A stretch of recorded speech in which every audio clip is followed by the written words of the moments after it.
दोस्तों नमस्कार। अच्छी खबर लग रही है और मानसून सक्रिय हुआ है। मानसून की हवाओं में सुधार हुआ तो बारिश भी कई जगहों पर मूसलाधार हो रही है।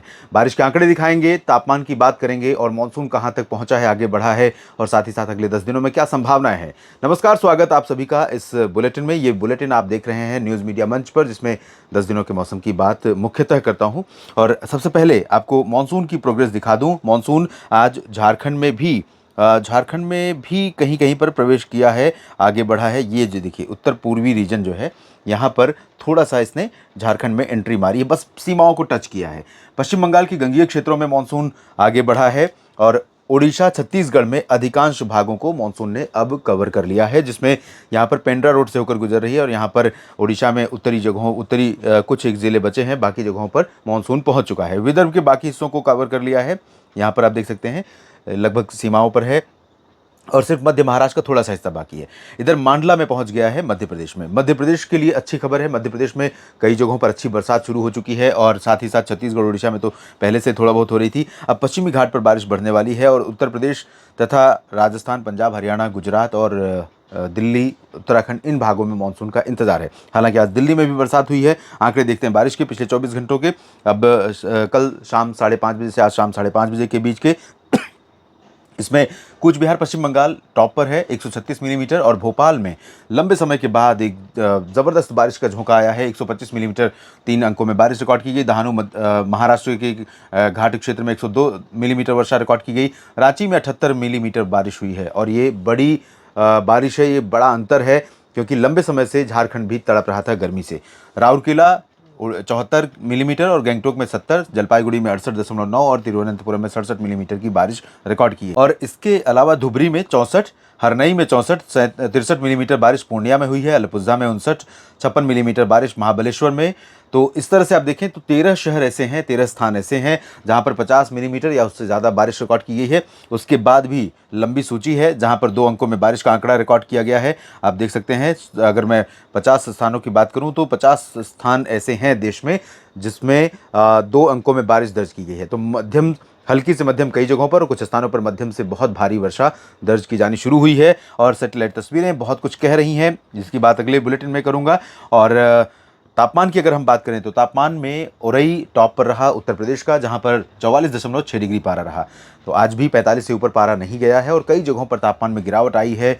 झारखंड में, बिहार में, उत्तर प्रदेश में, दिल्ली में और मध्य प्रदेश में, जहां पर लोगों ने बड़ी राहत की सांस ली है। आपके कमेंट्स में पढ़ रहा हूं लगातार।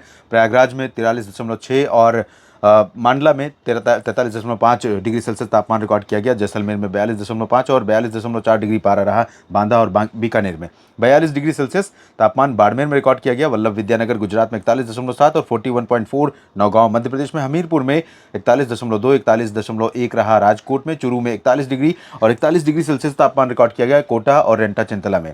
अहमदाबाद में 40.9 और इतना ही तापमान जोधपुर में रहा है। अलीगढ़ में भी तापमान 40.8 रहा, 40.6 रहा गांधीनगर गुजरात में।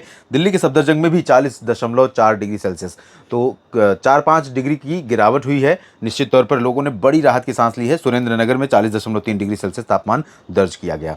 और अब आपको दिखाते हैं क्या संभावनाएं अगले 10 दिनों के दौरान नजर आ रही हैं। पहले एक झलक 3 दिनों की देख लेते हैं। 3 दिनों में मॉडल के हिसाब से उत्तर भारत का जो ये पहाड़ी और मैदानी क्षेत्र है, इन भागों में थोड़ी सी गतिविधियां, थोड़ी सी क्या कहें कि अभी वो रेगुलर जॉब पर नहीं है बादल, ये कह सकते हैं आप। अभी स्थायी नौकरी यहाँ पर ज्वाइन नहीं की है, आएंगे जाएंगे और एक तरह से कह लेंगे फ्रीलांसिंग कर रहे हैं। तो यहाँ पर थोड़ी बहुत बारिश देंगे, हल्की फुल्की बारिश देंगे और झोंका आता रहेगा बीच में, लेकिन अच्छी बरसात के लिए थोड़ा सा इंतजार करना पड़ेगा। जबकि मध्य भारत के क्षेत्रों में मध्य प्रदेश और महाराष्ट्र के विदर्भ, मराठवाड़ा, मध्य महाराष्ट्र, साथ ही साथ कोंकण, गोवा और इधर पूर्वोत्तर भारत में अच्छी बारिश होगी। बिहार और उत्तर प्रदेश के तराई वाले क्षेत्रों में कई जगहों पर और ओडिशा, छत्तीसगढ़ में कई जगहों पर अच्छी खासी बारिश हो सकती है। पहाड़ों पर भी ठीक ठाक बारिश होगी। और 5 दिनों और 10 दिनों की बात करें तो 5 दिनों के दौरान आप देखें बंगाल की खाड़ी और अरब सागर दोनों सक्रिय हो रहे हैं। दोनों जो घाटी है भारत के नीचे, भारत के दो तरफ पूरब और पश्चिम में, अगर ये दोनों सक्रिय रहें, इनमें कोई व्यवधान न रहे, तो मॉनसून सीजन में अपने आप ये काफ़ी है मानसून की अच्छी बारिश देने के लिए, दक्षिण से लेकर मध्य और उत्तर तथा पूर्वोत्तर भारत तक। लेकिन डिपेंड करता है उस समय समुद्र की सतह का तापमान, वर्टिकल विंड शेयर या बाकी ऐसा कोई सिस्टम जो यहाँ से उठने वाली हवाओं के रास्ते में रोड़ा ना बन रहा हो और एल नीनो ना हो कम से कम, और Indian ocean dipole negative phase में ना हो, न्यूट्रल हो, तो इन परिस्थितियों में अच्छी खासी बरसात हो। अभी फिलहाल पश्चिमी घाट पर सक्रियता काफ़ी बढ़ेगी और आने वाले समय में आपको बता दूं कि केरल से लेकर के मुंबई समेत महाराष्ट्र का जो उत्तरी तटीय क्षेत्र है और गुजरात का पूरा तटवर्ती रीजन है, इन भागों में भी बारिश बढ़ने वाली, सौराष्ट्र में भी और पूर्वी तटीय क्षेत्रों में। लेकिन मुंबई और इसके नीचे रत्नागिरी, रायगढ़, सिंधुदुर्ग, गोवा, कर्नाटक के तटवर्ती क्षेत्र जिसमें बेंगलुरु भी शामिल है, और इधर त्रिवेंद्रम, कोचीन समेत केरल का पूरा रीजन और लक्षद्वीप, इन भागों में अगले 10 दिनों के दौरान जो बारिश होगी वो लाइफ के लिए चैलेंजिंग होगी। कई जगहों पर जनजीवन पर अस्त व्यस्त करने की क्षमता होगी इसमें, तो यहाँ पर सतर्क रहें। मछुआरों के लिए भी यहाँ पर एडवाइजरी रहेगी कि समुद्र में हलचल थोड़ा ज़्यादा हो सकती है, तो यहाँ पर फिशिंग एक्टिविटीज़ वार्निंग को ध्यान में रखते हुए ही करें। वार्निंग अगर है, अलर्ट है कि अभी ना जाएं, तो बिल्कुल भी ना जाएं। और साथ ही साथ शिपिंग एक्टिविटीज़ भी यहाँ पर कुछ समय के लिए टालनी पड़ सकती हैं। हाई टाइड का भी खतरा कुछ जगहों पर रह सकता है कोस्टल रीजन में, और बारिश बहुत ज़्यादा होने से वाटर जो कह सकते हैं कि पानी की निकासी का जो प्रबंध है वो प्रभावित हो सकता है। इसके चलते लोकल लेवल पर फ्लडिंग आ सकती है कई जगहों पर, मुंबई से लेकर के पूरा केरल तक। और आंतरिक इलाकों में साउथ पेनिनसुलर रीजन जो है, यहाँ पर भी कर्नाटक पर भी सक्रिय रहेगा मानसून की करंट, और साथ ही साथ केरल और तमिलनाडु के भी, केरल में तो हैवी रेन होगी, तमिलनाडु और तेलंगाना तथा आंध्र प्रदेश में भी मानसून सक्रिय रहेगा। ओडिशा, छत्तीसगढ़, मध्य प्रदेश, महाराष्ट्र का उत्तरी पूर्वी रीजन और गुजरात के पूर्वी रीजन, इन भागों में भी अच्छी बरसात होगी। पूर्वोत्तर में ठीक बरसात होगी।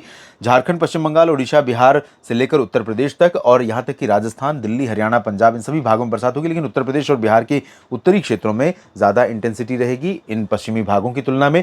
लेकिन अब उत्तराखंड, यानी 10 दिनों की बात हम कर रहे हैं, 2 जून खत्म होने वाला होगा, पहला महीना समाप्त होने वाला होगा, तो काफ़ी शिकायतें दूर कर देगा खत्म होने से पहले। तो तमाम जगहों पर बरसात की संभावनाएं हैं।